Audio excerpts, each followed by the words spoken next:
What's going on, everybody? Wake of Osiris here from VG Zoo, doing yet another review for the Overshield.com. This time we're going to be taking a look at Rogue's Tale on Steam. Now, let me just start off by saying, this game is an in-your-face, above the average rogue game, stacked to the, from top to bottom, with outrageous difficulty. And no, the difficulty isn't interchangeable at all. You're set with what you got. But with that, the story is actually pretty short and gets right to the point. You, the player, must make an adventure brave enough to overcome the traps and enemies within the dungeon located in World's End Mountains to overthrow the current king of Frostmourne and become the new king. Pretty simple, right? Wrong. This game is hard as fuck, and death lurks around every corner as enemies are stacked from room to room with massive crits, strength, and hit points. And one death is all it takes to add your character's name to the Shrine of Forgotten Heroes. So be prepared for a lot of starting over. But there are some redeeming factors to the game, like the game is only $5. It has 80 achievements, and that's a lot of achievements for all you achievement hunters out there. It's probably going to take a good amount of time to get all these achievements.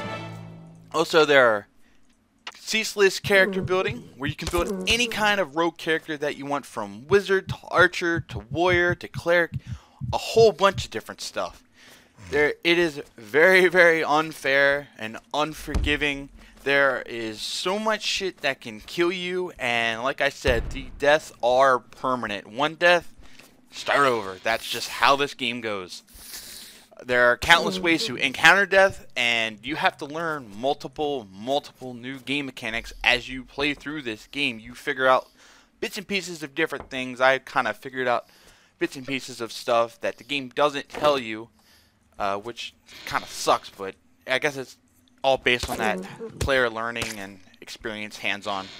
The dungeons are random, and the encounters are random. It is randomly generated every time you start the game from floor to floor. Some dungeons are 5 floors, some dungeons are 3 floors. It's just, it varies. No matter how far you get, it's always a different experience. I've had dungeons that were only 2 floors. They take you back, you can reset the dungeon, and I've had it to where it was like 20 floors and you just die within the 5th floor. There are 24 talents to build your rogue-like character with.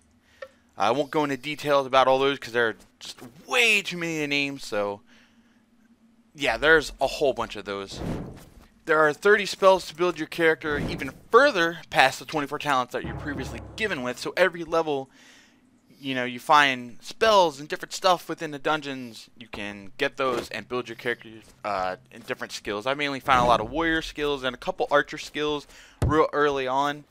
They're not too good, but with leveling you can increase them and make them a lot better, such as any MMO or RPG, as you all know.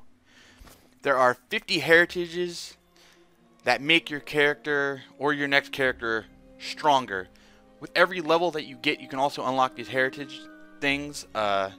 Having certain clothes, certain hair colors, eating certain foods while wearing certain things unlocks these things. It's kind of a weird, compilation of just different shit you have to do to unlock all these different heritages. And it adds to the game to unlock all this different stuff. I think I've unlocked 4 or 5, maybe not. They're really hard to get, actually, because you have to have a certain level and, like I said, different combinations of things that you have to wear or do unlocks these abilities. And there are also 30 challenges to complete once you finally start understanding the game and getting the hang of all the basic mechanics within the game.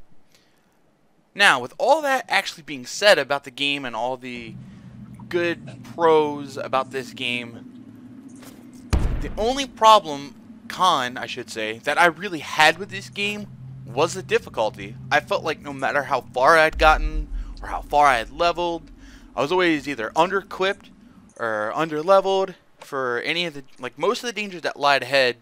One of the buttons that you press is S to search for different stuff. And I always felt like that never did anything. It never alerted me to any of the traps within the vicinity of my character or anything like that.